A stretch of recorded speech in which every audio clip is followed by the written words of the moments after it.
Praise the lord everyone. ఈరోజు మత్తయి సువార్త 9వ అధ్యాయం విందాము.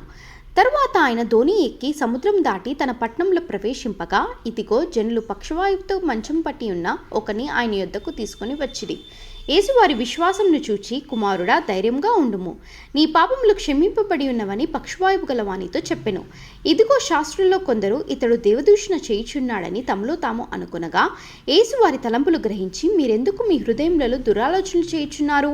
నీ పాపములు క్షమింపబడి ఉన్నవని చెప్పుట సులభమా, లేచి నడుమని చెప్పుట సులభమా? ఆయనను పాపములు క్షమించుటకు భూమి మీద మనుష్య కుమారునికి అధికారము కలదని మీరు తెలుసుకునవలను అని చెప్పి, ఆయన పక్షవాయువు గలవాన్ని చూచి, నీవు లేచి నీ మంచం ఎత్తుకొని ఇంటికి పొమ్మని చెప్పగా, వాడు లేచి తన ఇంటికి వెళ్ళెను. జనులు అది చూచి భయపడి మనుషులకిట్టి అధికారం ఇచ్చిన దేవుని మహిమపరిచిరి. యేసు అక్కడి నుండి వెళ్ళుచు సుంకపు మెట్టునొద్ద కూర్చుని ఉన్న మత్తయి అను ఒక మనిషిని చూచి, నన్ను వెంబడించుమని అతనితో చెప్పగా, అతడు లేచి ఆయనను వెంబడించెను.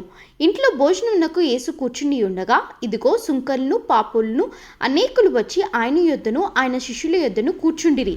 పరిసయ్యులు అది చూచి, మీ బోధకుడు సుంకర్లతోనూ పాపులతోనూ కలిసి ఎందుకు భోజనం చేయుచున్నాడని ఆయన శిష్యులను అడిగిరి. ఆయన మాట విని, రోగులకే గాని ఆరోగ్యం గల వారికి వైద్యుడు అక్కర్లేదు కదా, అయితే నేను పాపులను పిలువవచ్చి తిని గాని నీతిమంతులను పిలువరాలేదు, గనుక కనికరంనే కోరుచున్నాను గాని బలిని కోరను అనే వాక్య భావం ఏమిటో మీరు వెళ్ళి నేర్చుకున్నాడని చెప్పెను.